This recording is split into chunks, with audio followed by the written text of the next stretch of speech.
మీ business ఏదైనా మీ ఊర్లో promotion చేయాలంటే అది సుమన్ టీవీతోనే సాధ్యం. ఇప్పుడే సంప్రదించండి. నమస్తే. Welcome to Suman TV. కోల్కతాలో జరిగిన వైద్యురాలిపైన అఘాయిత్యానికి సంబంధించి దేశవ్యాప్తంగా నిరసనలు వ్యక్తమవుతున్నాయి. అసలు ఆ డాక్టర్ పైన ఇలాంటి అఘాయిత్యానికి పాల్పడినటువంటి వ్యక్తులను కాపాడేటువంటి ప్రయత్నం జరుగుతుందా? ఎందుకు దేశవ్యాప్తంగా ఇంత ఆందోళన కొనసాగుతుంది? ఒకవైపు सीबीआई ఎంక్వైరీ చేస్తున్నా కూడా ఆగ్రహ జ్వాలలు ఎందుకు తగ్గట్లేదు? हमको 3 घंटा खड़े रखा। एक पेरेंट्स जिनकी बच्ची 31 इयर्स ओल्ड की ऐसी खत्म हो जाती है। డాక్టర్ కావ్యప్రియ గారు నమస్తే అండి. కావ్యప్రియ గారు, కోల్కతాలో జరిగినటువంటి ఇన్సిడెంట్ మనందరికీ తెలిసిందే. రేపు మొత్తం ఆసుపత్రులన్నీ కూడా బంద్‌కు పిలుపునివ్వడం జరిగింది. ఇంత ఆగ్రహ జ్వాలలు ఎందుకు నిర్భయ ఘటన తర్వాత ఇంత భారీ ఎత్తున దేశవ్యాప్తంగా మొదలవుతున్నాయి? అంటే ఒకవైపు కేసు సీబీఐ దర్యాప్తు చేస్తున్నప్పటికీ కూడా ఇంకా ఆగ్రహానికి కారణం ఏంటంటారు? ఇంత ఆగ్రహానికి కారణం ఏంటి అంటే జరిగింది ఎవరికండి? 24/7 డ్యూటీలో ఉన్న ఒక లేడీ డాక్టర్‌కి. She is a pulmonology resident, DNB resident second year. తన పాటికి తను సిన్సియర్‌గా తన డ్యూటీస్ అన్ని చక్కగా అటెండ్ అవుతూ నైట్ 2:00కి రెస్ట్ తీసుకోవడానికి ఎళ్ళింది. అండ్ ఇదేమి అంటే there are no triggering factors ఇందులో. అంటే ఏమన్నా హాఫ్ డ్రెస్డ్ ఉందా? లేకపోతే పబ్‌కెళ్తే అయ్యిందా? లేకపోతే రోడ్ మీద ఒంటరిగా వెళ్తూ ఉంటే నిర్భయ కేసులో లాగా అట్లా జరిగిందా? అంటే అట్లా గూడా గాదు. It has happened in a hospital where 24/7 emergency services are available and security services are available. In spite of all that ఒక వ్యక్తి వచ్చి he is working under some police shadow అని కూడా చెప్పారు చాలా ఛానెల్స్‌లో. దాన్ని అతను ఆసరాగా తీసుకొని సిన్సియర్‌గా తన డ్యూటీ చేసుకొని జస్ట్ ఆ సెమినార్ రూమ్‌లో ఇప్పుడు చూడండి, being doctor is not so easy. A profession అండి వాళ్ళ ఫుడ్ ని సాక్రిఫైస్ చేస్తది, వాళ్ళ టైం ని సాక్రిఫైస్ చేస్తారు, వాళ్ళ నిద్రను సాక్రిఫైస్ చేస్తారు, వాళ్ళ ఫ్యామిలీ టైం ఇన్ని సాక్రిఫైస్ చేస్తే ఒక మెడిసిన్ లో సీట్ వస్తే, మెడిసిన్ అయిపోయినాక కూడా పీజీ సీట్ రావాలంటే చాలా కష్టపడాలి.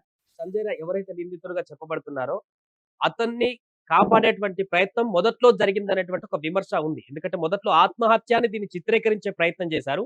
ఆ తర్వాత మరలా హత్య కేసు కింద ఎగ్జాక్ట్‌లీ. నమోదు చేశారు. ఆ తర్వాత క్రమంగా పోస్ట్‌మార్టం రిపోర్ట్ తర్వాత దారుణమైన అత్యాచారం జరిగిందనేటువంటి విషయం కూడా బయటపడింది. దీని వెనక అవును. ప్రభుత్వ అవును. పెద్దలు కూడా నిందితులను కాపాడేటువంటి ప్రయత్నం చేసినట్టు ఏమన్నా మీకు అనిపించిందా?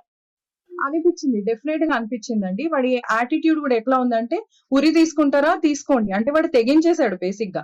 And he is trying to save others. ఇంకెవరో మామూలుగా పర్ హ్యూమన్ ఎంతొస్తుంది? 15 గ్రామ్స్ సెమెన్ ఒస్తుంది. ఇక్కడ 150 గ్రామ్స్ ఒచ్చింది అంటే ఎంతమంది ఇన్వాల్వ్ అయ్యుండుంటారు ఇందులో? ఎంతమంది వెనకుండుంటారు? దీని వెనక కొన్ని ఎలా ఉండినాయంటే, అంటే ఏదో దాంట్లో తనేదో మెడికల్లీ ఇన్వాల్వ్డ్, తనకేదో ఇన్ఫర్మేషన్ తెలిసింది అని కొన్ని న్యూస్ దాంట్లో చూసాము. సో, మేబీ అది తెలిసింది అని వాళ్ళు రియలైజ్ అవ్వడం వల్ల మేబీ తన మీద అత్యాచారం చేశారు అని అనుకుంటున్నాం. స్పెర్మ్ కౌంట్ ఎంత వరకు ఉంటుంది? ఇప్పుడు ఆ రిపోర్ట్‌లో వచ్చినటువంటి దాన్ని చూస్తే ఎంతమంది దీంట్లో పాల్గొన్నట్టుగా కనపడుతుంది? ఒక 10 మెంబర్స్ వరకు అనుకోవచ్చండి. 15 గ్రామ్స్ వస్తుంది పర్ హ్యూమన్, అంటే పర్ మ్యాన్. 10 మెంబర్స్. ఇందులో 150 ఉంది అంటే ఆల్‌మోస్ట్ 10 మెంబర్స్ ఉండుంటారు.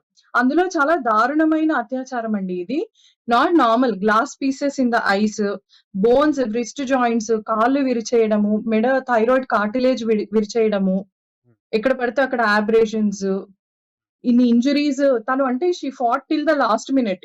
ఇన్ని విన్నాక మనము చూస్తే గనక she fought till last minute అని మనకు అర్థమైంది. So and also vaginal bleeding, half naked గా అట్లా సెమినార్ రూమ్స్ అంటే it is where the medicos study actually. అక్కడ మాకు సెమినార్స్ అవుతాయి, లెర్నింగ్ ప్రోగ్రామ్స్ అవుతాయి. అలాంటి రూమ్ లో అండ్ బేసిక్ గా ఒకటి ఏంటి అంటే 24/7 ఆన్ కాల్ ఉన్న డ్యూటీ డాక్టర్ కి అంటే ఒక పడుకునే వసతి కూడా లేదా అంత పెద్ద హాస్పిటల్‌లో? వాళ్ళు మామూలుగా తననే కాదంట, any resident who is on duty వాళ్ళు థర్డ్ ఫ్లోర్ సెమినార్ దానికి వెళ్లి పడుకుంటారంట. అంటే మామూలుగా ఎవ్రీ డిపార్ట్‌మెంట్‌కి ఎలా ఉండాలి అంటే, let it be gynaec, casualty or any other branches, వాళ్ళకంటూ ఒక డాక్టర్స్ రూమ్ ఉండాలి. అందులో వాష్‌రూమ్ ఫెసిలిటీ ఉండాలి. అండ్ ప్రతి డిపార్ట్‌మెంట్ క్యాజుయాలిటీ దగ్గర ఒక సెక్యూరిటీ గార్డ్ అన్నది డెఫినెట్ గా ఉండాలి. ఇవేవీ లేకుండా వాళ్ళకి సరిగ్గా వసతులు కల్పించక ఆ థర్డ్ ఫ్లోర్ సెమినార్ రూమ్ లో పడుకోవడం అన్నది ఇట్ ఈస్ వెరీ పాథటిక్. వినడానికి కూడా మాకే బాధ అనిపించింది. ఇది బయట జరిగిన ఘటన కాదు. గతంలో బస్సులో జరిగినట్టు నిర్భయ ఘటన కూడా కాదు. లేదా ఎక్కడ నిర్మానుష్య ప్రాంతంలో జరిగినటువంటి ఘటన కూడా కాదు. సెమినార్ హాల్‌లో యెస్. మీరు చెప్తున్నట్టు వాళ్ళందరూ మెడికోస్ ఉన్నటువంటి ప్రాంతం నియర్ బై ఉన్నటువంటి ప్రాంతంలోనే ఇంత దారుణం జరిగింది. అంటే అందరూ చుట్టుపక్కల పడుకొని ఇంతమంది గూడా లేరు గదండీ! అవును. ఎవ్రీవన్ అది ఈస్ యాక్టివ్‌లీ వర్కింగ్ దేర్. అవును. అంతమంది చుట్టుపక్కల ఉన్నా కూడా ఇలాంటి ఘటన జరుగుతుందంటే అక్కడ సేఫ్టీ ప్రికాషన్స్ ఏ రకంగా ఉన్నాయనేటివి ఇప్పుడు అందరూ క్వెషన్ చేస్తున్నారు. ఎగ్జాక్ట్‌లీ. సేఫ్టీ అండ్ వాళ్ళెంత ప్లాన్డ్‌గా చేశారు. ఎక్కడ హ్మ్. గూడా ఒక సౌండ్ ఇప్పుడు మామూలుగా ఎవరి మీదన్నా అటాక్ జరుగుతుందంటే అరవడము, ఎంతో కొంత సౌండ్స్ ఒస్తాయి. కానీ అవును. ఇక్కడ ఎటువంటి సౌండ్స్ రాకుండా అసలు జరిగిందని గూడా ఎవరికీ తెలియకుండా అంత చేశారు అంటే definitely this is a planned thing. దీనిపైన ప్రభుత్వం హ్మ్. అనుకున్నంత రీతిలో స్పందించట్లేదనేటువంటి విషయాన్ని మీరు ఖండిస్తారా? లేకుంటే ఆబ్వియస్లీ. దాన్ని అది చాలా క్లియర్‌గా తెలుస్తుంది గదండీ! దిస్ ఈజ్ అంటే చాలా క్లియర్‌గా తెలుస్తుంది. అయిన వెంటనే తర్వాత ఎవిడెన్సెస్ అన్ని తీసేయడానికి గూడా అదంతా కూల్ చేయడము, అవన్నీ ఎందుకు చేస్తారు? డెఫినెట్‌గా అవును. Some higher authorities are involved ఇందులో. మరి గవర్నమెంట్ నుంచే ఎవరో ఇన్వాల్వ్ అయి ఉన్నారని మా అందరికీ అనిపిచ్చింది. అక్కడ పశ్చిమ బెంగాల్ గవర్నమెంట్, ఇప్పుడు కేంద్ర ప్రభుత్వం దర్యాప్తు సంస్థ చేస్తుంది. సో 2 గవర్నమెంట్‌లను కూడా దర్యాప్తుకు సంబంధించి ఒక సీరియస్‌నెస్ అయితే కనిపించట్లేదా? డెఫినెట్‌గా తెలుస్తుంది గదా మనకి. మీరందరూ వైద్యులు ఇప్పటికే నిరసన చేస్తున్నారు కొద్ది రోజుల నుంచి. ఇలాంటి యెస్. మరలా యెస్. జరగకుండా ఉండేందుకు ఎలాంటి సజెషన్ చేయబోతున్నారు ప్రభుత్వాలకి, వ్యవస్థలకి? 24/7 డ్యూటీలో ఉన్న వాళ్ళకి ఫుడ్ గాని, లేకపోతే వాళ్ళు పడుకునే వసతులు గాని, సేఫ్టీ గాని పడుకున్నా గూడా సేఫ్టీ అండ్ సెక్యూరిటీ గాని, ఇంకొకటి ఇప్పుడు ఇది అనుకుంటున్నాము. మేము వర్క్ చేసినప్పుడు మా మీద అటెండర్స్ నుంచి అటాక్ అయ్యేది చాలా వరకు. ప్రెగ్నెంట్ వుమెన్ తను ఏదో డేంజర్ సిట్యుయేషన్‌లో వచ్చింది. బీపీ ఎక్కువుంది. పొట్టలో బిడ్డ చనిపోయి వచ్చింది. అది బయట చనిపోయినా మా దగ్గర తీసుకొచ్చాక మేము అనౌన్స్ చేస్తే మా మీద దాడి చేయడానికొచ్చేవాళ్ళు. సో, అంటే వాళ్ళు ఫస్ట్ డినైల్‌లో ఉంటారు. సో, అట్లా మా మీద దాడులు మామూలుగానే జరిగేవి. కానీ ఇది చూస్తే చాలా పకడ్బందీగా తనని డెఫినిట్‌గా చంపేయాలన్న ఇంటెన్షన్‌తోనే వాళ్ళు చాలా ప్లాన్డ్‌గా అండ్ ఎవరైతే మనకిప్పుడు దొరికాడో ఆ వ్యక్తికి ప్రతి ఒక్కటి తెలుసు. ఆ అమ్మాయి ఎక్కడ ఎళ్తుంది అంటే నైట్ షిఫ్ట్ డాక్టర్స్ ఎక్కడ పడుకుంటారు? ఏ టైంలో ఎక్కడికెళ్తారు? తనని చాలా మెటిక్యులస్‌గా ఫాలో అవుతూ చాలా ప్లాన్డ్‌గా చేశారు అనైతే అర్థమవుతుంది. సో, దీన్ని బట్టి ఏం చెప్పదలుచుకున్నాను, గవర్నమెంట్ హాస్పిటల్స్ గాని, ప్రైవేట్ హాస్పిటల్స్ గాని, మెడికల్ కాలేజెస్ గాని ఎక్కడైనా గూడా డ్యూటీలో ఉన్న డాక్టర్‌కి ఫుడ్ గాని, లేకపోతే పడుకునే ఫెసిలిటీస్ గాని, ప్రతి డిపార్ట్‌మెంట్ దగ్గర ఒక security guard and every floor should have a security guard. Especially ICUs దగ్గర, లేబర్ రూమ్స్ దగ్గర, ఈఆర్ ఆర్ క్యాజువాలిటీ వార్డ్స్ దగ్గర and every ward should have security అన్నమాట.